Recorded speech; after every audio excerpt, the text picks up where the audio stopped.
En ce temps-là, les publicains et les pécheurs venaient tous à Jésus pour l'écouter. Les pharisiens et les scribes récriminaient contre lui. Cet homme fait bon accueil aux pécheurs et il mange avec eux.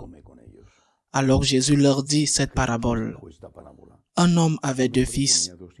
Le plus jeune dit à son père, « Père, donne-moi la part de fortune qui me revient. » Et le père leur partagea ses biens.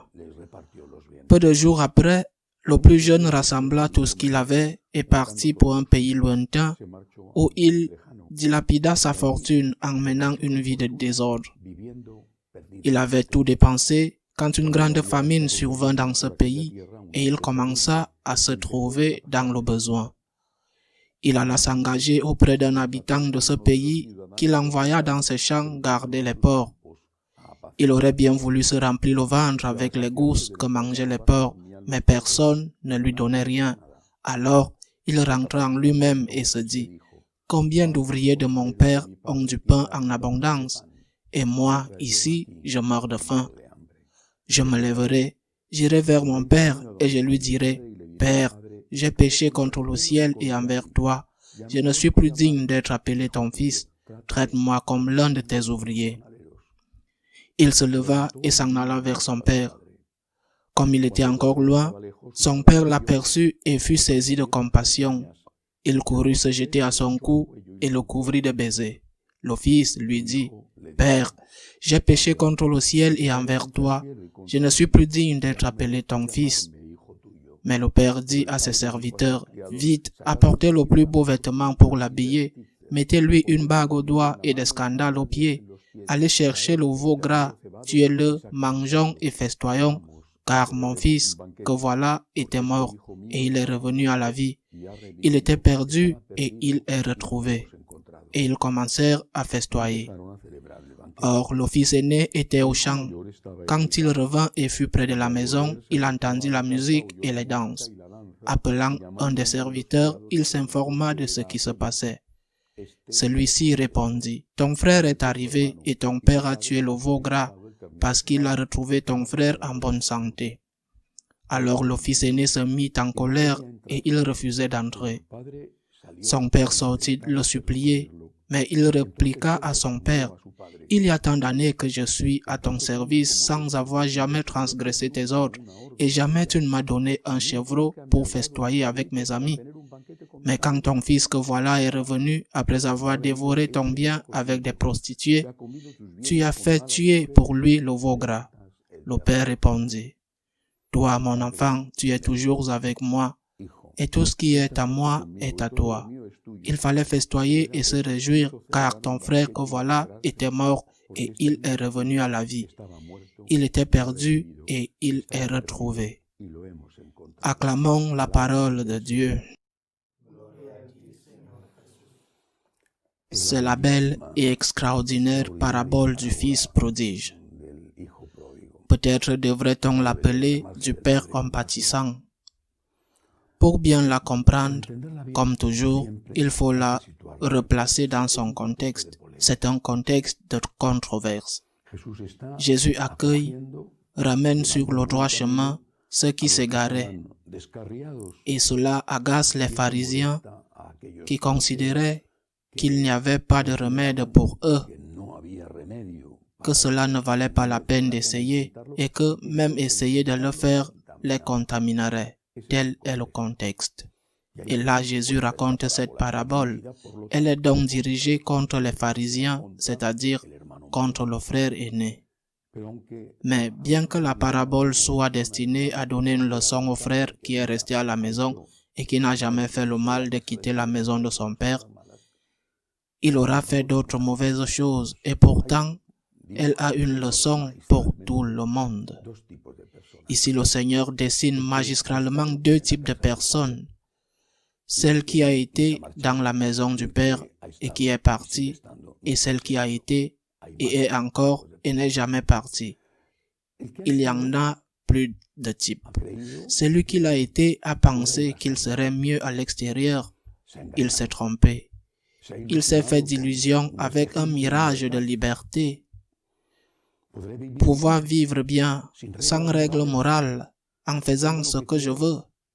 Ici, je me sens attaché, j'ai un horaire, j'ai des engagements. Je n'aime pas cette entreprise, ni celle-là, je m'en vais.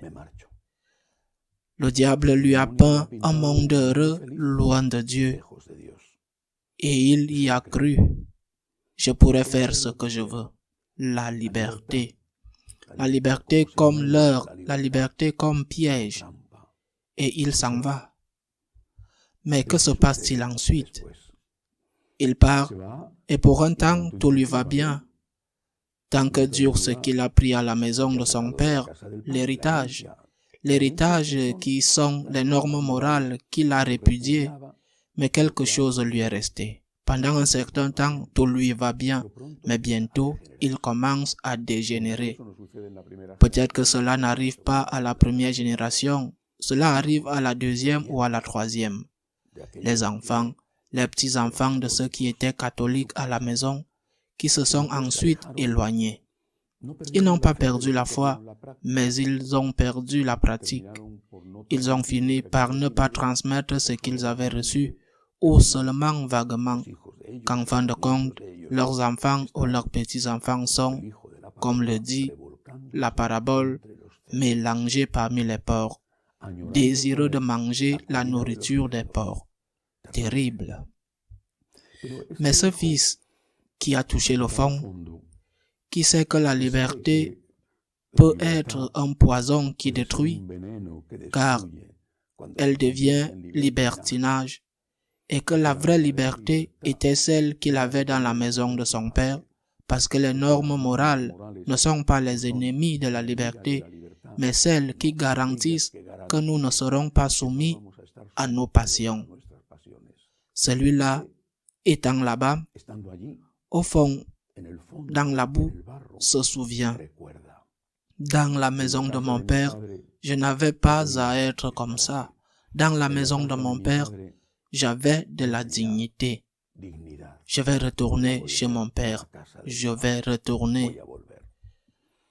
En méditant sur cette parabole, je me suis souvenu de cette vieille chanson, ce tango de Carlos Gardel, rentrer avec la face flétrie, retourner avec les cils blancs, parce que tu as passé du temps dehors et que tu as réalisé que tu avais fait une erreur. Revenir avec un front flétri, mais revenir, et il décide de revenir. Il est très intéressant que ce fils ne réfléchisse à aucun moment, n'examine sa conscience et regrette, et cela lui fait mal d'avoir fait pleurer son père. C'est terrible, mais c'est comme ça. Il ne se soucie pas de son père et encore moins de son frère. Et sa mère, j'imagine, ne la mentionne pas non plus.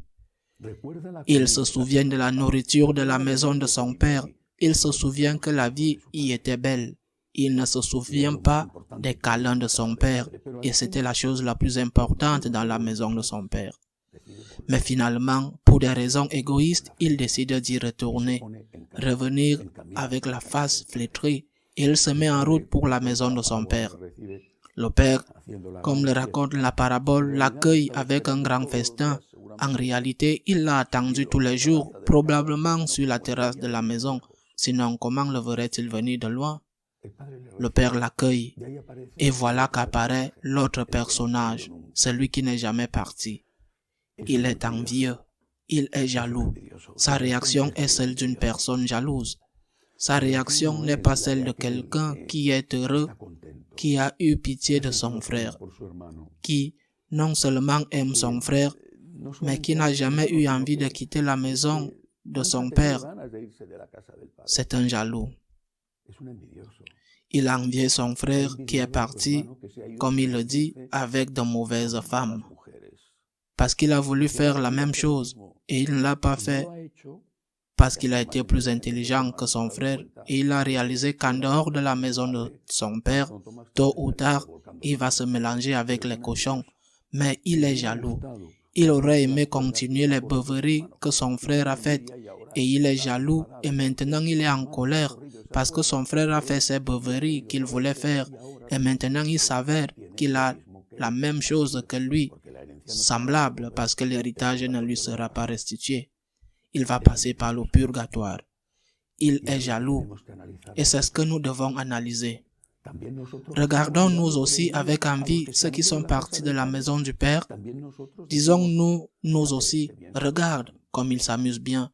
Ils n'ont pas de règles morales et me voici au contraire, ennuyé parce que je dois aller à la messe le dimanche, parce que je ne peux pas voler, je ne peux pas tuer, je ne peux pas mentir. J'ai une conscience et ma conscience me dérange. J'aimerais ne pas avoir de conscience. Est-ce notre position?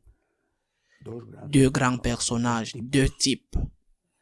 D'abord, celui qui part, touche le fond, qui, même si c'est pour des raisons égoïstes, décide de revenir. Nombreux sont ceux qui se trouvent dans cette situation. Il y a beaucoup de convertis, plus qu'on ne peut l'imaginer. Je dis cela en raison du nombre de personnes qui m'écrivent pour me dire qu'elles se sont converties. Nous devons les aider à revenir. Nous devons leur ouvrir la voie. Nous n'avons pas à leur rendre la tâche difficile.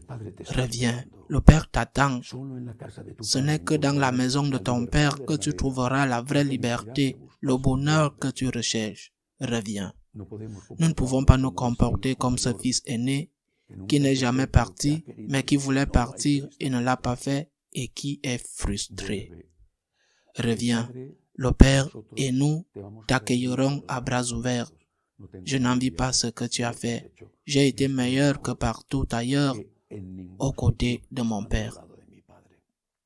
Mais il y a un type humain qui n'apparaît pas parce que le Seigneur n'avait pas cet objectif à l'esprit quand il a raconté la parabole et parce que ce n'était pas le cas en son temps.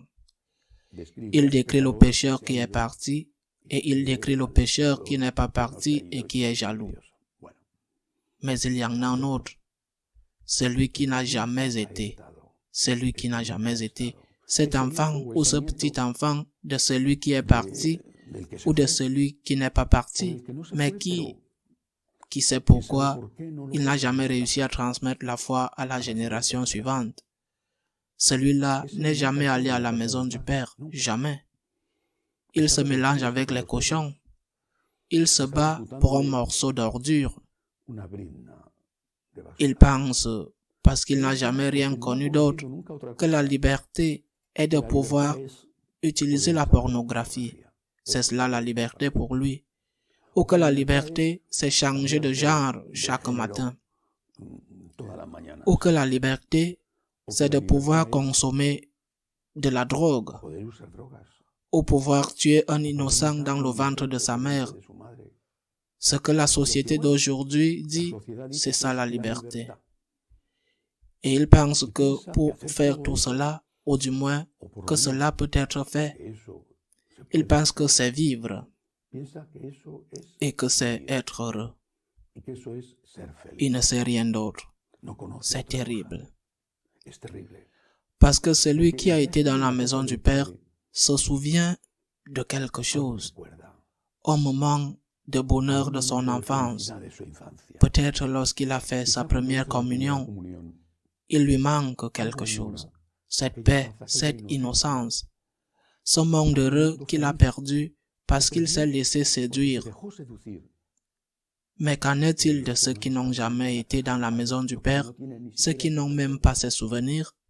À ceux-là spécialement, il faut les aider à venir, non pas à revenir parce qu'ils n'ont jamais été là, mais à venir. Comment le faire? Parmi les nombreuses belles choses que Saint Paul a écrites, il y a 2 lettres adressées à la possible pire de toutes les communautés qu'il formait ou qu'il catéchisait. Je veux parler des Corinthiens. Corinthe était une ville portuaire. C'était une ville où il y avait ce qu'il y avait alors. Je ne sais pas s'il y a maintenant dans les villes portuaires. Il se trouve dans une communauté très infectée par l'atmosphère et il les réprimande très fortement tant dans la première que dans la deuxième lettre. Il est très dur avec eux, très critique à leur égard. Il les aime et les met dans une position ferme. Et il leur dit, à ces païens qui vivent en se disputant avec les porcs pour se nourrir, à ceux-là qui n'ont jamais été dans la maison du Père parce qu'ils n'étaient pas juifs et parce que les dieux auxquels ils croyaient étaient de mauvaise qualité, à ceux-là, leur dit-il, montrez-leur une raison de vivre. Quelle phrase! Montrez-leur une raison de vivre. C'est ce que nous devons faire. Celui qui est parti doit être aidé à revenir. Souviens-toi des moments de lumière. Souviens-toi des moments de lumière, dira-t-il dans la lettre aux Hébreux. Souviens-toi des moments de lumière. Reviens. Tu as été trompé et tu t'es laissé tromper. Reviens. Il n'y aura pas de réprimande. Il n'y aura pas de reproche. Il n'y aura que des bras ouverts et une grande fête. Reviens. Et à celui qui n'est jamais parti, parce qu'il ne l'a jamais été, leur montrer une raison de vivre. Nous devons être des témoins dans un monde athée, non pas dans un monde païen qui croyait en ses dieux, mais dans un monde athée qui a le pire de ce monde païen. Et le seul moyen est de montrer une raison de vivre. Nous sommes heureux. Pécheurs, malheureusement, mais heureux, parce que nous sommes dans la maison du Père, et il est, lui seul, est celui qui remplit notre cœur de joie et d'espérance. Qu'il en soit ainsi.